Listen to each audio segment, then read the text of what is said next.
Good morning, dear students. Welcome to this online lecture. I am Mr. Rahul Pawar. In today's lecture, we are going to start with the new topic of our syllabus. It is income from profession. This is our new topic, and this topic is a practical topic. In this particular unit, we are going to study how the income of a professional people is calculated under Income Tax Act.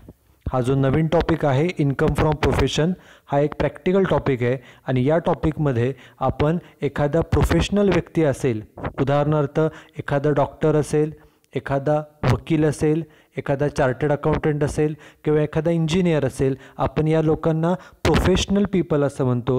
हे professional लोकांचं वर्षभराचं income कशा पद्धतीने calculate केलं जातं according to income tax act that we are going to study in this particular unit. या युनिटमध्ये आपण जे काही प्रोफेशनल लोक असतात या प्रोफेशनल लोकांचं वर्षभराचं इन्कम कशा पद्धतीनं कॅल्क्युलेट केलं जातं हे आपण या टॉपिकमध्ये पाहणार आहोत. आणि हा जो काही टॉपिक आहे तो पाठ्यमागच्या टॉपिकप्रमाणे in the previous few lectures we have studied the computation of income from business.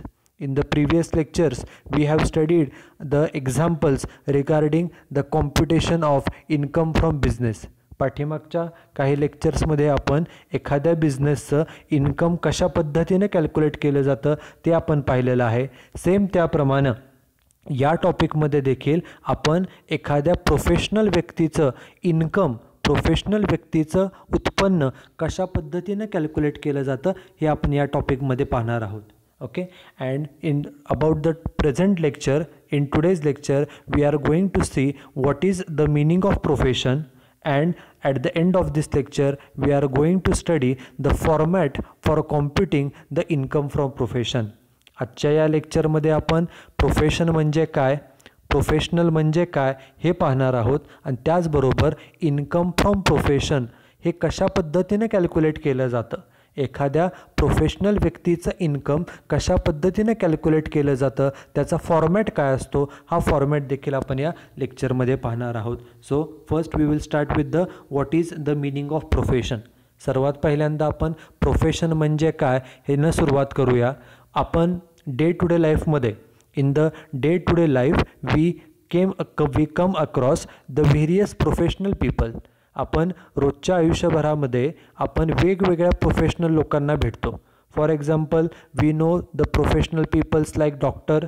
आपल्याला प्रोफेशनल लोकांमध्ये डॉक्टर्स माहिती असतात. We know the professional people like lawyer. Lawyer म्हणजे वकील, त्यांना आपण ॲडव्होकेट देखील म्हणतो. त्याचबरोबर we know the professional peoples like auditor, जो कंपनीचे बुक्स ऑफ अकाउंट्स, बिझनेसचे बुक्स ऑफ अकाउंट चेक करतो, त्याला ऑडिटर असं म्हटलं जातं. We know the professional people like engineer, and we know that there are various types of engineer. For example, civil engineer, mechanical engineer, production engineer, IT engineer, etc, etc. Okay, he is also called as a professional people. Or for example, we came across the professional people like teachers. Okay, these are the various examples of professional peoples. Okay, हे जे काही professional लोक असतात, for example एखादा doctor असेल, एखादा शिक्षक असेल, एखादा वकील असेल, एखादा इंजिनियर असेल, एखादा ऑडिटर असेल, या लोकांना प्रोफेशनल पीपल, ओके, प्रोफेशनल व्यक्ती का म्हटलं जातं, कारण की प्रोफेशनल व्यक्तीकडे ठराविक जे आवश्यक असणारं इंटेलेक्च्युअल म्हणजे बौद्धिक स्किल अँड मॅन्युअल स्किलची जी आवश्यकता असते ती ह्या व्यक्तींकडे असते. ओके, प्रोफेशनल म्हणून ट्रीट होण्यासाठी जे काही इंटेलेक्च्युअल स्किल म्हणजे बौद्धिक स्किल असणं गरजेचं आहे किंवा त्याचबरोबर जे मॅन्युअल स्किल असणं आवश्यक आहे, हे सर्व स्किल एखाद्या डॉक्टरकडे, एखाद्या इंजिनियरकडे, एखाद्या लॉयरकडे, एखाद्या ऑडिटरकडे किंवा एखाद्या शिक्षकाकडे हे सर्व स्किल असतात. म्हणून ह्या लोकांना प्रोफेशनल पर्सन्स असं त्याला म्हटलं जातं. ओके, ही जी काय प्रोफेशनल लोक असतात, for example take simple example of a doctor. Okay, after passing the degree of BAMS और MBBS और MD, एखादा डॉक्टर कधी तो प्रॅक्टिस चालू करतो, ज्या वेळेला तो BAMSची डिग्री असेल किंवा MBBSची डिग्री असेल किंवा MD ही डिग्री असेल, ती डिग्री मिळवल्यानंतरच तो व्यक्ती डॉक्टर म्हणून काम करू शकतो. म्हणजे डॉक्टर म्हणून काम करण्यासाठी त्या व्यक्तीकडे ठराविक क्वालिफिकेशन असणं गरजेचं आहे, तरच तो डॉक्टर म्हणून काम करू शकतो. For working as a doctor that particular individual needs to have a specific qualification like BAMS degree, like MBBS degree और MD डिग्री. त्याशिवाय तो डॉक्टर म्हणून काम करू शकत नाही. Take another example. Take second example of a lawyer. Lawyer means advocate. आपण त्या व्यक्तीला वकील असं म्हणतो. For working as a lawyer the particular individual needs to have a degree of LLB or LLM. Without LLB or LLM degree, that particular person cannot work as a lawyer. एखाद्या व्यक्तीला जर वकील म्हणून कोर्टामध्ये काम करायचं असेल तर त्यासाठी त्या व्यक्तीकडे LLB किंवा LLMची डिग्री ते क्वालिफिकेशन असणं गरजेचं आहे, तरच तो व्यक्ती हा वकील म्हणून काम करू शकतो. Take a last example of auditor. We will take a last example of auditor. Okay, for working as an auditor of any company, a particular individual needs to have a qualification of a chartered accountant. A person should be a chartered accountant for becoming an auditor of a company. जर एखाद्या व्यक्तीला कंपनीचा auditor म्हणून काम करायचं असेल तर त्यासाठी त्या व्यक्तीकडे ते स्किल, ऑडिट करण्याचं स्किल तर असलंच पाहिजे. ओके, एखाद्या व्यक्तीला डॉक्टर म्हणून काम करायचं असेल तर डॉक्टर होण्यासाठीचे जे स्किल लागतं, जे काही कौशल्य लागतं ते तर त्याच्याकडे असलंच पाहिजे. पण त्याचबरोबर त्या आवश्यक स्किलबरोबर, आवश्यक असणाऱ्या कौशल्याबरोबर त्या व्यक्तीकडे ठराविक क्वालिफिकेशनसुद्धा असलं पाहिजे. जसं एखादा व्यक्तीला डॉक्टर म्हणून काम करण्यासाठी BAMS किंवा MBBS किंवा MD ही डिग्री असणं गरजेची आहे. त्याचबरोबर एखाद्या व्यक्तीला ॲडव्होकेट म्हणजे वकील म्हणून काम करायचं असेल तर त्यासाठी त्या व्यक्तीकडे LLB किंवा LLMची डिग्री असली पाहिजे. In the same case, if any person wants to become an auditor of a company, then that particular person should have a degree of chartered accountant. जर एखाद्या व्यक्तीला एखाद्या कंपनीचा ऑडिटर म्हणून काम करायचं असेल तर त्यासाठी त्या व्यक्तीकडे चार्टर्ड अकाउंटंटची डिग्री असणं आवश्यक आहे. म्हणजेच काय, ही जी कोण प्रोफेशनल लोक असतात या प्रोफेशनल लोकांना these professional peoples needs to have a special qualification apart from skill and ability. म्हणजेच काय, तर ही जी काय प्रोफेशनल लोक आहेत, उदाहरणार्थ डॉक्टर असेल, वकील असेल, इंजिनियर असेल, टीचर असेल किंवा ऑडिटर असेल, या व्यक्तींकडे त्यांना जे आवश्यक असणारं स्किल आहे, मग ते इंटेलेक्च्युअल स्किल असो किंवा मॅन्युअल स्किल असो, ते तर हवंच, ते तर आवश्यकच आहे. पण त्याचबरोबर in addition to the skill the particular person needs to have the special qualification. त्या व्यक्तीकडे ते ठराविक क्वालिफिकेशन असेल तरच त्याला तिथं काम करता येतं.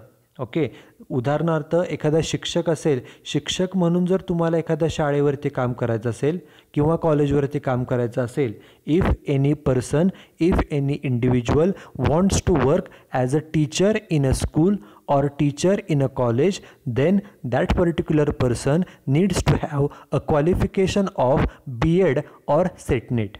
ओके, तर त्या व्यक्तीकडे पोस्ट ग्रॅज्युएशन तर असलं पाहिजेच, पण त्याचबरोबर त्या व्यक्तीकडे B.Edची डिग्री किंवा सेट किंवा नेटची डिग्री असेल तरच त्या व्यक्तीला शाळेवरती किंवा कॉलेजवरती शिक्षक म्हणून काम करता येतं. टीचर होण्यासाठी त्या व्यक्तीकडे त्याला टीचिंग करणं आवश्यक आहे, त्याला टीचिंग जमणं आवश्यक आहे. But in addition to the teaching skill the particular individual, the particular person needs to have the qualification of post graduation plus B.Ed और CET-NET. पोस्ट ग्रॅज्युएशन बरोबर त्या व्यक्तीकडे B.Edची डिग्री किंवा CET-NETची डिग्री ही असेल तरच त्या व्यक्तीला टीचर म्हणून काम करता येतं. ओके, त्यामुळं ही जी कोण प्रोफेशनल लोक आहेत, for example doctor, advocate, engineer, teacher और auditor, these peoples have the intellectual skill as well as manual skill and they also have a special qualification for doing that particular job.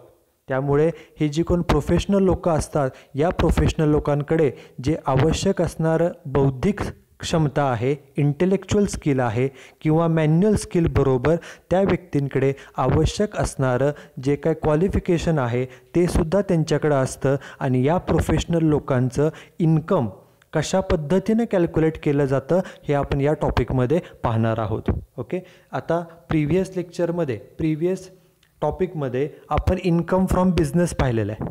Correct. Income from business, we know that a business is an economic activity which is undertaken for earning the profit. कोणताही business असेल, whether it is small business, medium size business और large size business, every business is started to earn maximum profit. कोणताही business असो तो business जास्तीत जास्त नफा मिळवण्यासाठी चालवलेला असतो. Okay, the main objective of every business is to earn maximum amount of profit. कुठल्याही बिझनेसचा ऑब्जेक्टिव्ह काय असतं तर जास्तीत जास्त नफा मिळवणं. आणि वर्षभर बिझनेस करून किती नफा मिळाला हे फाइंड आउट करण्यासाठी प्रत्येक बिझनेसमन वर्षाच्या शेवटी प्रॉफिट अँड लॉस अकाउंट तयार करतो. बरोबर. आपल्याला माहिती आहे की each and every business prepares a profit and loss account at the end of the year on 31st March to find out the actual net profit और net loss of the business. वर्षभर business करून net profit किती झाला, net loss किती झाला हे find out करण्यासाठी प्रत्येक businessman profit and loss account तयार करतो. त्याप्रमाणे जे कोण प्रोफेशनल लोक असतात, for example doctor, engineer, auditor, हे प्रोफेशनल लोक वर्षाच्या शेवटी they prepare receipt and payment account. जसं businessman profit and loss account तयार करतो त्याप्रमाणे professional peoples prepare receipt and payment account for the year ended 31st March. वर्षाच्या शेवटी आपलं वर्ष संपतं कधी, वर्ष एंड होतं 31 मार्चला. ज्याप्रमाणे एखादा businessman profit and loss account तयार करतो ऑन 31st March, त्याचप्रमाणे ही प्रोफेशनल लोकंसुद्धा वर्षाच्या शेवटी म्हणजेच 31 मार्चला रिसीट अँड पेमेंट अकाउंट तयार करतात. Okay, you have already studied the format of receipt and payment account. We know that on the debit side, this is the debit side of receipt and payment account, and this is the credit side of receipt and payment account. Debit side ला receipt and payment account ची जी काही debit side आहे, this is the debit side which is also called as a receipt side. Receipt म्हणजे पैसे आले. Okay, receipt म्हणजे काय तर बिझनेसमध्ये जेव्हा पैसे येतात त्यावेळेला त्याला आपण रिसीट्स असं म्हणतो. When the cash comes in the business it is called as a receipt. ज्या वेळेला बिझनेसमध्ये पैसे येतात, ज्या वेळेला आपल्या प्रोफेशनमध्ये पैसे येतात, पैसे आले की ते रिसीट साईडला रेकॉर्ड केले जातात. This is receipt side. And the credit side is called as a payment side. आपण ज्या वेळेला एखादं पेमेंट करतो फॉर एक्झाम्पल सॅलरी पेड केली हे पेमेंट आहे, इलेक्ट्रिसिटी बिल पेड केलं हे पेमेंट आहे. ओके, आपण पेमेंट करतो म्हणजे आपल्याकडचे पैसे जातात. When the cash goes out from the business it is recorded on the credit side which is payment side. ज्या वेळेला आपल्या बिझनेसमधून पैसे जातात, ज्या वेळेला आपल्याकडचे पैसे जातात तेव्हा त्याला पेमेंट असं आपण म्हणतो. आणि ज्या वेळेला आपल्याकडे पैसे येतात, when the cash comes to us, ज्या वेळेला आपल्याकडे पैसे येतात त्यावेळेला आपण त्याला रिसीट असं आपण त्याला म्हणतो. ओके, मग आपल्याला हे जे कोण प्रोफेशनल लोक आहेत, ओके, डॉक्टर असेल, इंजिनियर असेल, आर्किटेक्ट असेल किंवा ऑडिटर असेल, these professional peoples prepares receipt and payment account. Okay, आपल्याला ज्या वेळेला इन्कम फ्रॉम प्रोफेशनचं एक्झाम्पल विचारलं जातं आपल्याला त्यावेळेला एक रिसीट अँड पेमेंट अकाउंट आणि काही ॲडजस्टमेंट दिल्या जातात. प्रिव्हियस टॉपिकमध्ये आपण पाहिलं की when we have to calculate the income of any business, ज्या वेळेला आपल्याला एखाद्या बिझनेसचं इन्कम कॅल्क्युलेट करायचं असतं त्यावेळेला आपल्याला प्रॉफिट अँड लॉस अकाउंट दिलं जात होतं आणि काही ॲडजस्टमेंट दिल्या जात होत्या. आणि प्रॉफिट अँड लॉस अकाउंट आणि ॲडजस्टमेंटवरून आपण त्या बिझनेसचं इन्कम कॅल्क्युलेट करत होतो. तसंच या टॉपिकमध्ये in the topic income from profession या टॉपिकमध्ये आपल्याला रिसीट अँड पेमेंट अकाउंट दिलं जातं आणि काही ॲडजस्टमेंट दिल्या जातात आणि त्याच्या साहाय्यानं आपल्याला या प्रोफेशनल व्यक्तीचं इन्कम हे कॅल्क्युलेट करायचं आहे. This is a sample receipt and payment account of a particular doctor. हे जे काही आपण रिसीट अँड पेमेंट अकाउंट घेतलेलं आहे हे एका डॉक्टरचं आहे. ओके, आपल्याला माहिती आहे की जे डॉक्टर लोक असतात त्या डॉक्टरांचं क्लिनिक असतं, दवाखाना असतो. मग या डॉक्टरांकडे जे पेशंट्स येतात त्या पेशंटकडून ते फी घेतात, पैसे घेतात आणि ट्रीटमेंट करतात, मेडिसिन देतात आणि ट्रीटमेंट करतात. ओके, मग आता हे जे काही रिसीट अँड पेमेंट अकाउंट आहे, ओके, रिसीट साईड वाचा. रिसीट साईडला नेहमी पहिला पॉईंट असतो तो म्हणजे टू बॅलन्स ब्रॉट डाऊन आणि त्याची अमाऊंट इथे मेन्शन केली जाते. आता टू बॅलन्स ब्रॉट डाऊन म्हणजे opening balance. Receipt and payment अकाउंटची सुरुवात ही नेहमी टू बॅलन्स ब्रॉट डाऊन होते. ब्रॉट डाऊन म्हणजे हा ओपनिंग बॅलन्स आहे आणि हा कशाचा ओपनिंग बॅलन्स असतो तर हा नेहमी कॅशचा ओपनिंग बॅलन्स असतो. जसं 11th स्टँडर्डपासून आपण शिकलो आहे की ट्रेडिंग अकाउंटची सुरुवात ही ओपनिंग स्टॉकनं होते. सेम त्याप्रमाणे जे रिसीट अँड पेमेंट अकाउंट असतं या रिसीट अँड पेमेंट अकाउंटची सुरुवात ही नेहमी रिसीट अँड पेमेंट अकाउंटची जी सुरुवात आहे ती नेहमी टू बॅलन्स ब्रॉट डाऊन म्हणजेच wait a minute to balance brought down म्हणजे ओपनिंग बॅलन्सनं होते. ओके, आणि हा ओपनिंग बॅलन्स कशात असतो तर तो ओपनिंग बॅलन्स असतो कॅशचा. आपण 11वीपासून शिकलो आहे की cash is our asset. Cash ही आपली काय आहे, कॅश म्हणजे पैसे. पैसे ही आपले असेट आहे आणि नेहमी वर्षाच्या सुरुवातीला आपल्याकडे किती पैसे आहेत, ओपनिंग बॅलन्स कॅशचा किती आहे, त्याने नेहमी ह्या रिसीट अँड पेमेंट अकाउंटची सुरुवात होते. ओके, त्यानंतर सुरुवात होते ओपनिंग बॅलन्सने, त्याला आपण टू बॅलन्स ब्रॉट डाऊन असं म्हणतो. हा कॅशचा ओपनिंग बॅलन्स असतो आणि क्रेडिट साईडला या अकाउंटचा शेवट होतो by balance carried down. Carried down म्हणजे क्लोजिंग बॅलन्स.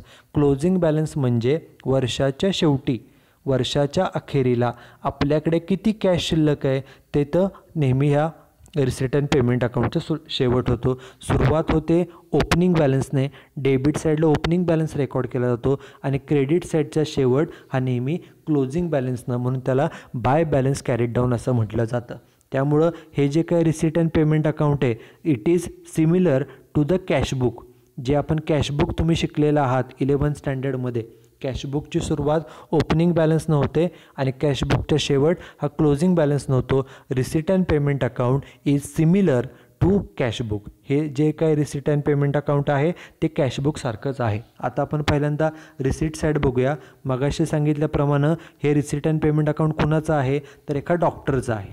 मग आता आपण कोणती साईड वाचतोय बघा, आपण साईड बघतोय रिसीट साईड. रिसीट म्हणजे पैसे आले, पैसे मिळाले. या डॉक्टरला, हा जो कोण डॉक्टर व्यक्ती आहे त्या डॉक्टरला कोणकोणत्या मार्गाने पैसे आले तर बघा, पहिलं सांगितलं आहे टू पेशंट फी म्हणजे पेशंटकडून फी मिळाली, जे काय अमाऊंट असेल ती फी मिळाली, हे इन्कम आहे, पैसे आले रिसीट आहे. त्यानंतर डॉक्टरला व्हिजिटिंग फी मिळाली. एखादा डॉक्टर वेगवेगळ्या हॉस्पिटलमध्ये व्हिजिट करतो, भेट देतो, तिथं जाऊन पेशंटला तपासतो, त्याचे पैसे मिळाले, पैसे मिळाले म्हणजे रिसीट आहे. त्यानंतर तिसरं इन्कम सांगितलं आहे ते आहे एक्झामिनेशन फी. एक्झामिनेशन म्हणजे तपासणी. पेशंट ज्या वेळेला येतात त्यावेळेला त्या पेशंटला तपासलं जातं, त्यासाठी डॉक्टरने एक्झामिनेशन फी घेतली. ओके, एक्झामिनेशन म्हणजे परीक्षा, परीक्षा म्हणजे तपासणीची फी. ओके, डॉक्टर ज्या वेळेला पेशंटला तपासतो त्यावेळेला जे काय तो फी घेतो त्या फीला ही वेगवेगळी नावं आहेत. त्याला एक्झामिनेशन फी म्हणतात, त्याला कन्सल्टेशन फी म्हणतात, त्याला पेशंट फी म्हणतात. ही शेवटी प्रोफेशन चालवून मिळालेली फी आहे. काय अमाऊंट असेल ती आपल्याला तिथं दिलेली जाते. त्यानंतर पुढचं इन्कम आहे कन्सल्टेशन फी. कन्सल्टेशन म्हणजे सल्ला देणं. डॉक्टर नेहमी आपल्या पेशंटला काहीतरी सल्ले देत असतो की फॉर एक्झाम्पल काय खाल्लं पाहिजे, कसा व्यायाम केला पाहिजे, तुम्ही कसे तब्येत तुमची चांगली राहू शकते, असे वेगवेगळ्या प्रकारचे सल्ले एखादा डॉक्टर आपल्या पेशंटला देत असतो. आणि हे जे काय तो सल्ले देतो, हे जे काय तो कन्सल्टेशन करतो त्याबद्दल तो फी घेतो, त्याला कन्सल्टेशन फी म्हटलं जातं. कन्सल्टेशन फी मिळाली हे त्या डॉक्टरचं इन्कम आहे, रिसीट आहे. रिसीट म्हणजे पैसे मिळाले.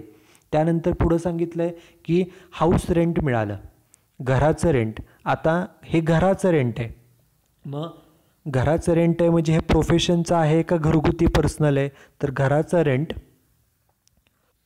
घराचं रेंट मिळालं हे आपल्या घरगुती इन्कम आहे. हे काय डॉक्टरचं दवाखाना चालवून मिळालेली इन्कम नाही.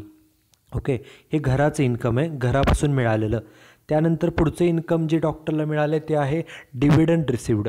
आपण प्रिव्हियस टॉपिकमध्ये पण पाहिलं की शेअर्समध्ये गुंतवणूक केल्यानंतरच डिव्हिडंड मिळतो, बरोबर.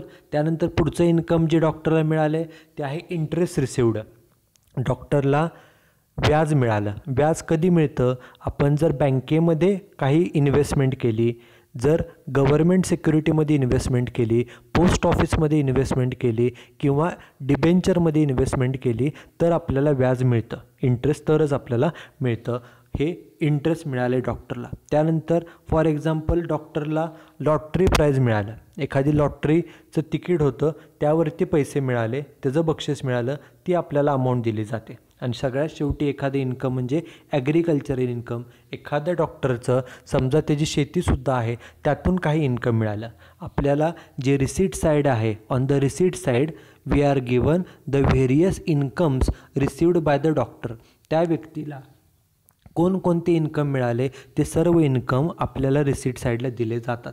आता आपलं काम फक्त काय, जे काही इन्कम्स आपल्याला दिले आहेत, केअरफुली लक्षात घ्या. हे एक सेंटेन्सवरून, 1-2 वाक्यांवरून तुम्हाला पूर्ण एक्झाम्पल कसं सोडवायचं ते कळू शकतं. So listen carefully.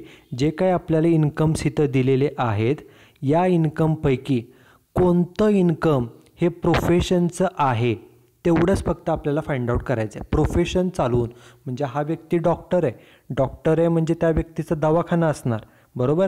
मग इन्कम वाचायचं आणि ते इन्कम दवाखाना चालवून मिळवलं आहे का, प्रोफेशन चालवून मिळवलं आहे का, तेवढंच फक्त फाइंड आउट करायचं. मग आता आपण एक एक बघूया. फॉर एक्झाम्पल हे टू बॅलन्स ब्रॉडडाऊन मगाशी सांगितलं की हा कॅशचा बॅलन्स असतो, त्यामुळे तो कधीच आपल्याला लागत नाही, कारण कॅश ही आपली ॲसेट आहे. आपल्याला फक्त काय पाहिजे तर इन्कम्स जे आहेत त्यापैकी प्रोफेशनचं इन्कम कोणतं. प्रोफेशनचं, हा व्यक्ती डॉक्टर आहे त्यामुळं दवाखाना त्या व्यक्तीचा असणार, त्यामुळं प्रोफेशनशी रिलेटेड इन्कम कोणतं तर बघा पेशंटकडून फी मिळाली म्हणजे हे प्रोफेशनशीच रिलेटेड इन्कम आहे, दवाखान्याशीच रिलेटेड इन्कम आहे. त्यानंतर डॉक्टरला व्हिजिटिंग फी मिळाली, हे सुद्धा दवाखान्याशी रिलेटेड आहे, कारण पेशंट ज्या वेळेला येतात डॉक्टर काही हॉस्पिटलमध्ये जाऊन पेशंटला तपासतात, त्याबद्दल फी मिळाली. व्हिजिटिंग फी हे डॉक्टरचं प्रोफेशनचंच इन्कम आहे. त्यानंतर एक्झामिनेशन फी, डॉक्टर पेशंटला तपासतात त्याबद्दल ही फी मिळते, त्यामुळे हे दवाखान्याशी रिलेटेड प्रोफेशनशीच रिलेटेड इन्कम आहे. त्यानंतर कन्सल्टेशन फी, सल्ला दिल्याबद्दल, डॉक्टरचं कामच असतं पेशंटला सल्ला देणं आणि त्याबद्दल त्या डॉक्टरला पैसेसुद्धा मिळतात, त्यामुळे हे सुद्धा प्रोफेशनशीच रिलेटेड इन्कम आहे. हे 4 झाले प्रोफेशनचे इन्कम. आता पुढचे इन्कम बघा. पुढचं इन्कम आहे हाऊस रेंट, घराचं रेंट मिळालं. आता घराचं रेंट मिळालं हे काही डॉक्टरचं इन्कम आहे का, त्याचा दवाखाना चालवून मिळवलेली इन्कम आहे का, तर हे दवाखान्याचं इन्कम नाही, प्रोफेशनचं इन्कम नाही. त्यानंतर डिव्हिडंड रिसिव्ड. आता डिव्हिडंड मिळाला, दवाखाना चालवून डिव्हिडंड मिळतो का तर नाही. दवाखाना चालवून इंटरेस्ट मिळतं का तर नाही. डिव्हिडंड कधी मिळतो, आपण जर शेअर्समध्ये इन्व्हेस्टमेंट केली तर डिव्हिडंड मिळतो. इंटरेस्ट कधी मिळतो, जर आपण बँकेमध्ये इन्व्हेस्टमेंट केली, पोस्टामध्ये इन्व्हेस्टमेंट केली तर इंटरेस्ट मिळतं. म्हणजे हे इन्व्हेस्टमेंटवरचं इन्कम आहे, हे काय दवाखाना चालवून मिळालेलं इन्कम नाही. त्यानंतर फॉर एक्झाम्पल लॉटरी प्राईज. एखाद्या व्यक्तीला दवाखाना चालवून लॉटरी लागते का तर नाही.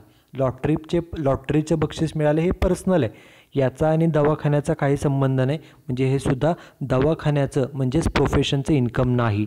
आणि सगळ्यात शेवटी ॲग्रिकल्चरल इन्कम, शेती करून इन्कम मिळालं.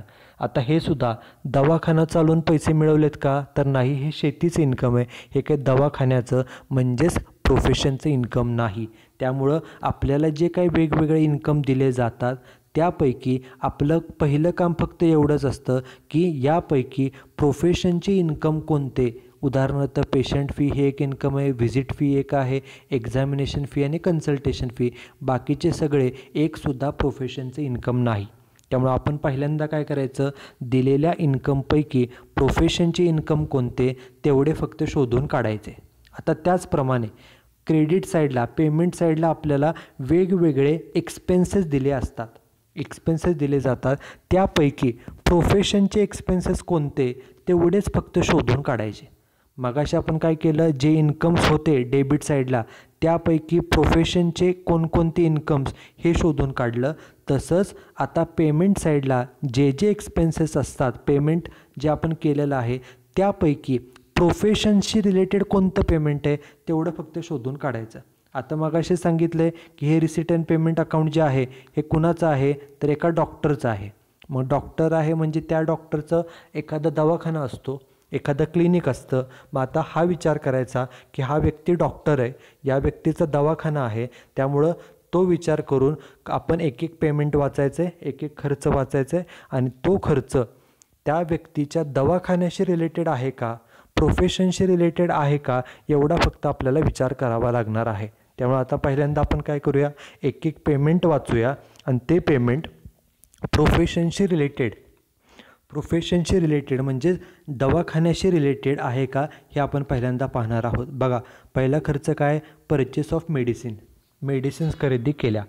डॉक्टर पेशंटला ज्या मेडिसिन्स देतो, ओके, त्या पहिल्यांदा त्या मेडिसिन खरेदी कराव्या लागतात.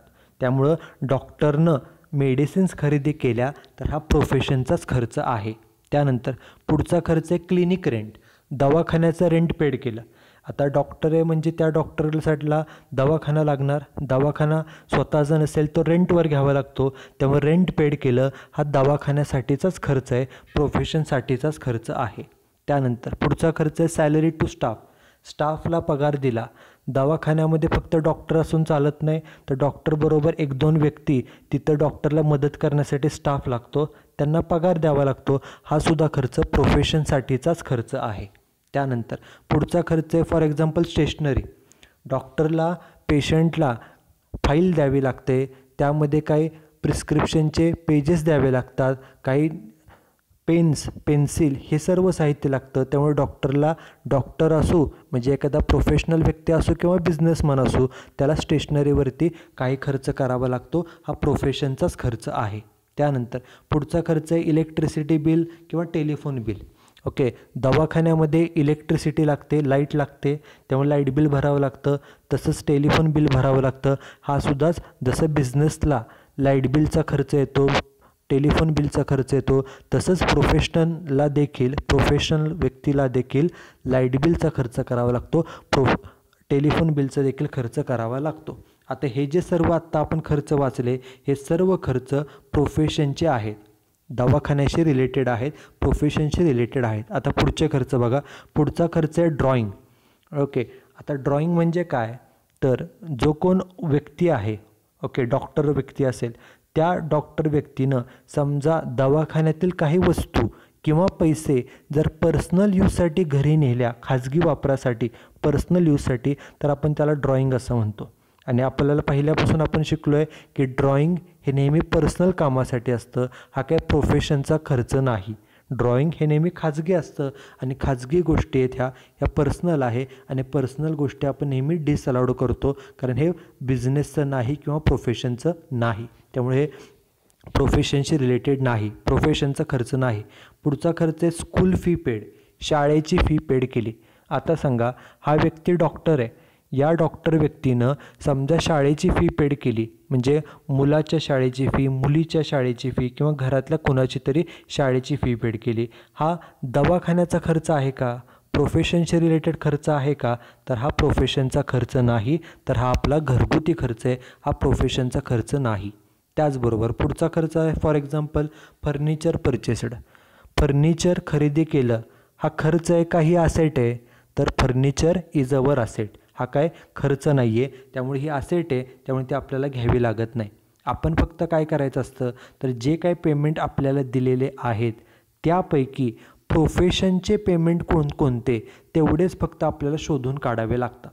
केअरफुली बघा, जसं आपण इन्कम साईडला काय केलं, रिसीट साईडला काय केलं होतं, तर आपल्याला जे काही इन्कम्स दिलेले आहेत, बघा जे काही आपल्याला इथे इन्कम्स दिलेले आहेत त्यापैकी प्रोफेशनचे इन्कम कोणते ते फक्त आपण शोधून काढले, बाकीचे इन्कम हे प्रोफेशनचे नाहीत.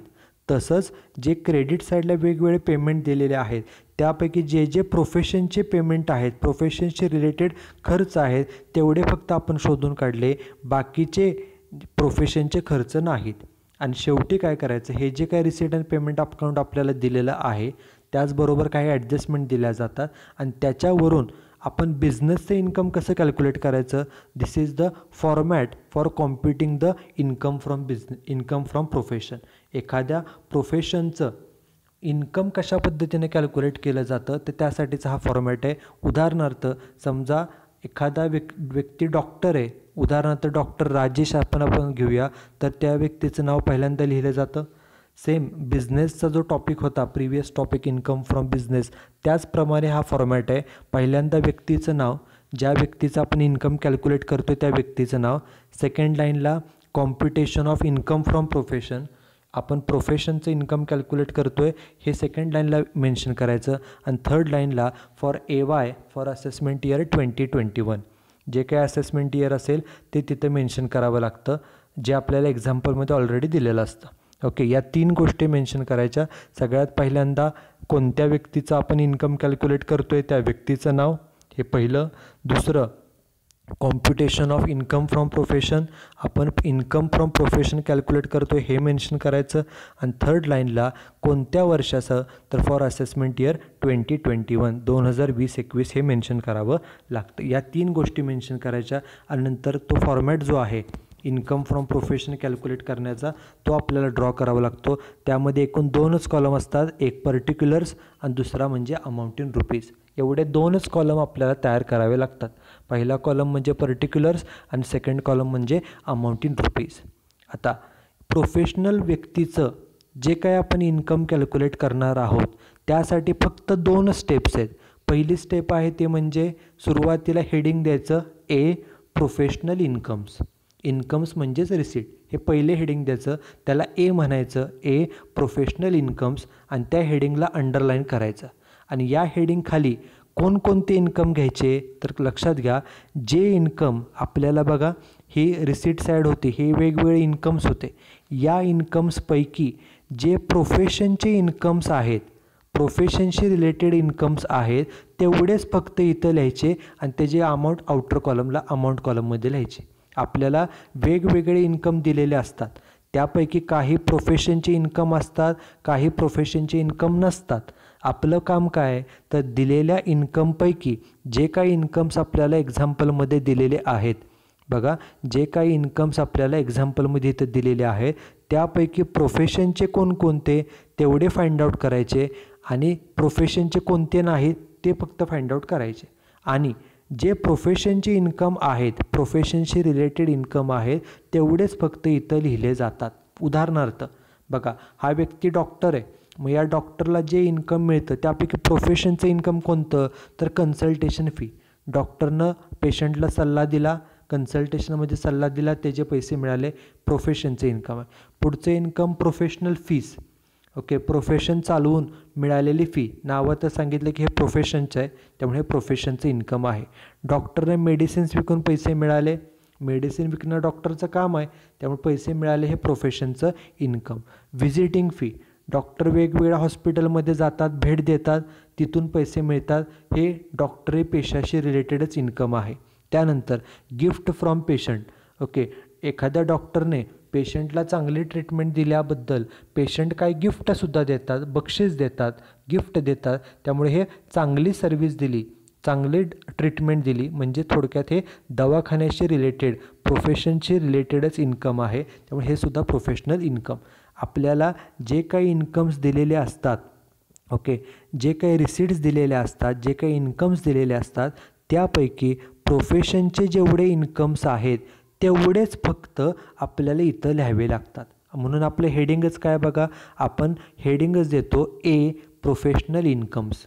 फक्त कोणते इन्कम इथं लिहायचे, प्रोफेशनशी रिलेटेड, प्रोफेशनशी रिलेटेड जेवढे इन्कम्स आहेत only these incomes are recorded and amount is recorded on the amount column. जे त्याची अमाऊंट आहे त्या अमाऊंट कॉलममध्ये लिहायची आणि सर्व इन्कम झाल्यानंतर त्या सर्व रिसीटची, सर्व इन्कमची बेरीज करायची आणि त्या बेरीजला नाव द्यायचं टोटल कंसामध्ये ए. ही कशाची बेरीज आहे तर एची. ए म्हणजे काय तर प्रोफेशनल इन्कम्स, हे जे काही इन्कम्स आहेत त्याच्या बेरजेला म्हणायचं टोटल ए. ओके, हे झालं पहिली स्टेप. आणि आता दुसरी आणि शेवटची स्टेप काय, जसं आपण प्रोफेशनल इन्कम्स घेतले तसं आता दुसरे हेडिंग द्यायचं बी प्रोफेशनल एक्सपेन्सेस. ओके, मगाशी आपण इन्कमला ए म्हटलं तसं एक्सपेन्सेसला बी नाव द्यायचं, बी प्रोफेशनल एक्सपेन्सेस. आता इथं हेडिंगमध्ये सांगितलं आहे इथं कोणते खर्च लिहायचे तर फक्त प्रोफेशनशी रिलेटेड, जे खर्च प्रोफेशनशी रिलेटेड आहेत तेवढेच खर्च फक्त इथं रेकॉर्ड केले जातात. मगाशी सांगितलं की उदाहरणार्थ हे जर समजा हे कुणाचं एक्झाम्पल आहे, एखादा डॉक्टरचं आहे, डॉक्टर आहे म्हणजे हा व्यक्तीचा दवाखाना असेल. मग आता दवाखान्याशी रिलेटेड खर्च कोणते, उदाहरणार्थ डॉक्टरने मेडिसिन्स खरेदी केल्या, हा गोळ्या खरेदी केल्या, पेशंटला देण्यासाठी गोळ्या लागतात, त्यामुळे तो प्रोफेशनचाच खर्च आहे, त्यामुळे हा प्रोफेशनचा खर्च. त्यानंतर सॅलरी टू एम्प्लॉईज, दवाखान्यामध्ये एम्प्लॉईज अपॉइंट करावे लागतात, त्यांना पगार द्यावा लागतो, हा दवाखान्याशी रिलेटेड प्रोफेशनशी रिलेटेडच खर्च आहे. त्यानंतर रेंट ऑफ क्लिनिकचं रेंट पेड केलं, डॉक्टर म्हणलं की दवाखाना पाहिजे, दवाखाना म्हटलं की रेंट द्यावं लागतं, त्यामुळे हा प्रोफेशनशी रिलेटेड दवाखान्याशी रिलेटेडच खर्च आहे. त्यानंतर डेप्रिसिएशन, दवाखान्यामध्ये वेगवेगळ्या असेट्स असतात, इक्विपमेंट्स असतात, फर्निचर असेल, मशिनरी असेल, मग त्या असेटचं डेप्रिसिएशन, त्यामुळे हा प्रोफेशनशी रिलेटेडच असेट्स आहेत, त्यामुळे तो प्रोफेशनचा खर्च आहे. उदाहरणार्थ इलेक्ट्रिसिटी बिल, टेलिफोन बिल, प्रत्येक बिझनेसमध्ये जसं लाईट बिल येतं, लाईट बिल पेड करावं लागतं, टेलिफोन बिल पेड करावं लागतं. In the same case the professional peoples have to spend certain amount of money on telephone expenses as well as on the telephone expenses. प्रत्येक दवाखान्यामध्ये light लागते, त्यामुळे light bill भरावं लागतं. प्रत्येक दवाखान्यामध्ये टेलिफोनसुद्धा असतो, त्यामुळे टेलिफोन बिलसुद्धा भरावं लागतं, त्यामुळे हा प्रोफेशनशी रिलेटेडच खर्च आहे. त्यानंतर purchase of magazines. Okay, doctors जे असतात ते त्यांच्या फील्डशी रिलेटेड, दवाखाना जे काही मेडिकल फील्ड आहे त्या फील्डशी रिलेटेड काही मॅगझिन्स हे सुद्धा खरेदी करतात. ओके, ते का खरेदी करतात, to get the advance recent knowledge in their field.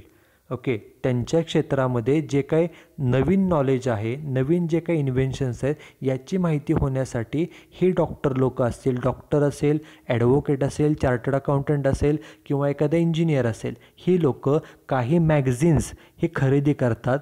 आणि ती कशासाठी खरेदी करतात, त्याचा उद्देश काय असतो तर त्यांच्या क्षेत्राशी रिलेटेड जे काही ॲडव्हान्स नॉलेज आहे ते त्यांना लेटेस्ट नॉलेज मिळावं यासाठी ते मॅगझिन्स खरेदी करतात. हे मॅगझिन्स जर प्रोफेशनशी रिलेटेड असतील तर तो सुद्धा खर्च प्रोफेशनचा खर्च मानला जातो. त्यानंतर फॉर एक्झाम्पल बघा पुढचा खर्च न्यूजपेपर अँड पिरियॉडिकल्स. आपण जर एखाद्या दवाखान्यामध्ये गेलो किंवा एखाद्या चार्टर्ड अकाउंटंटच्या ऑफिसमध्ये गेलो किंवा इंजिनियरच्या ऑफिसमध्ये गेलो, तिथं जे कोण कस्टमर्स असतात, पेशंट्स असतात, त्यांच्यासाठी काही न्यूजपेपर्स तिथं असतात. त्यामुळं न्यूजपेपरचा खर्च हा कुणासाठी केलेला आहे तर आपल्या दवाखान्यामध्ये येणारे जे पेशंट्स आहेत त्या पेशंटसाठी केलेला खर्च आहे. त्यामुळं तो एक प्रकारे आपल्या प्रोफेशनसाठी, दवाखान्यासाठीच केलेला खर्च आहे, त्यामुळे तो सुद्धा प्रोफेशनचा खर्च मानला जातो. त्यानंतर फॉर एक्झाम्पल बघा कार एक्सपेन्सेस. ओके, एखाद्या प्रोफेशनल व्यक्तीनं समजा कार वापरत असेल आणि त्या कारचा वापर जर प्रोफेशनसाठी केला जात असेल तर जो कारचा खर्च प्रोफेशनसाठी केला आहे तेवढा प्रोफेशनचा खर्च हा मानला जातो. आणि सर्वात शेवटी एक उदाहरण बघा, तो म्हणजे membership fee of association. Okay, ही जी कोण प्रोफेशनल लोक असतात, उदाहरणार्थ डॉक्टर असेल, वकील असेल, शिक्षक असेल किंवा इतर कोणी असेल, ऑडिटर असेल, या लोकांच्या ठराविक असोसिएशन्स असतात, संघटना असतात. या संघटनेचा मेंबर होण्यासाठी, सदस्य होण्यासाठी, सभासद होण्यासाठी काही फी पेड करावी लागते. त्याला मेंबरशिप फी, सभासद फी असं त्याला म्हटलं जातं. आणि ह्या ज्या संघटना आहेत, ह्या संघटना हे जे कोण प्रोफेशनल लोक असतात त्यांच्या वेलफेअरसाठी, त्यांच्या कल्याणासाठी काम करत असतात. त्यामुळं ह्या ज्या काही संघटना आहेत ह्या संघटना प्रोफेशनशी रिलेटेड आहेत. ओके, प्रोफेशनशी रिलेटेड असल्यामुळं त्यांना जी काही फी पेड केलेली आहे तो प्रोफेशनचाच खर्च मानला जातो. आणि सगळ्यात शेवटी आपल्याला काय करायचं असतं, तर जे काय आपलं आपण हेडिंग काय दिलेलं आहे, हेडिंग आपण दिलेलं आहे बी प्रोफेशनल एक्सपेन्सेस. बघा इथं हेडिंग काय दिले आपण, बी प्रोफेशनल एक्सपेन्सेस. हे प्रोफेशनचे जेवढे खर्च आहेत तेवढेच फक्त इथे लिहिले जातात आणि सर्वात शेवटी हे जे काय खर्च आहेत याची बेरीज केली जाते आणि बेरजेला नाव दिलं जातं टोटल बी. मगाशी आपण जी बेरीज केली त्याला नाव दिलं होतं टोटल ए. आता ही जी बेरीज आहे त्याला म्हटलं जातं टोटल बी. कारण ही कशाची बेरीज आहे, तर बी म्हणजे प्रोफेशनल एक्सपेन्सेस. जे काय प्रोफेशनचे खर्च आहेत ते आपण एका खाली एक लिहिले आणि त्याची आपण आत्ता इथं बेरीज केलेली आहे, बरोबर. त्याला नाव दिलं टोटल बी. आणि सर्वात शेवटी उत्तर कसं फाइंड आउट करायचं, समजा फॉर एक्झाम्पल आपले प्रोफेशनची इन्कम समजा आलेत 5 लाख रुपये, एकूण प्रोफेशनचे इन्कम 5 लाख आले आणि हा प्रोफेशनचा खर्च समजा 2 लाख आला. म्हणजे बघा इन्कम किती आहे, तर 5 लाख आहे, बरोबर. आणि आपले खर्च किती आहेत, 2 लाख. इन्कम 5 लाख, त्यातून हे 2 लाख वजा करा. 5तनं 2 लाख गेले, किती रुपये राहिले, तर 3 लाख रुपये राहिले. 5 लाख हे बघा 5 लाख हे इन्कम होतं, त्यातनं 2 लाख खर्च वजा करा, वजा बाकी किती राहिली, तर 3 लाख रुपये. हे जे काय 3 लाख रुपये राहिले हे कसे फाइंड आउट केले, ए मायनस बी. ए मायनस बी म्हणजे ए म्हणजे इन्कमची बेरीज होती. या इन्कमच्या बेरीजेमधून हे खर्चाची बेरीज वजा केली की मग आपल्याला मिळतं इन्कम फ्रॉम प्रोफेशन. त्यामुळे इन्कम फ्रॉम प्रोफेशन कसं फाइंड आउट करायचं, तर ए मायनस बी. जे काय ए म्हणजे इन्कमची बेरीज आहे त्यामधून एक्सपेन्सेसची बेरीज वजा केली की मग आपल्याला इन्कम फ्रॉम प्रोफेशनचं उत्तर मिळतं. So this is the basic format for computing the income from profession. एखाद्या प्रोफेशनल व्यक्तीचं इन्कम या फॉर्मॅटप्रमाणे हे कॅल्क्युलेट केलं जातं. In the next lecture, we will start with the first example on the computation of income from profession. पुढच्या लेक्चरमध्ये आपण एखाद्या प्रोफेशनल व्यक्तीचं इन्कम कसं कॅल्क्युलेट केलं जातं त्याचं पहिलं उदाहरण हे आपण पाहणार आहोत. So that's it with today's lecture. In this particular lecture, we have studied what is the meaning of profession. Profession म्हणजे काय, प्रोफेशनल म्हणजे काय, कोण व्यक्ती प्रोफेशनल म्हणून इन्क्लूड केल्या जातात ते पाहिलं. त्यानंतर प्रोफेशनल लोक कशा प्रकारे रिसिट अँड पेमेंट अकाउंट तयार करतात ते पाहिलं.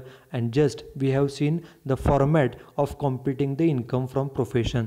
प्रोफेशनचं इन्कम कशा पद्धतीने कॅल्क्युलेट केलं याचा आपण फॉर्मॅट देखील पाहिलेला आहे. पुढच्या लेक्चरमध्ये आपण या टॉपिकवरती एक्झाम्पल सुरू करणार आहोत. So thank you very much.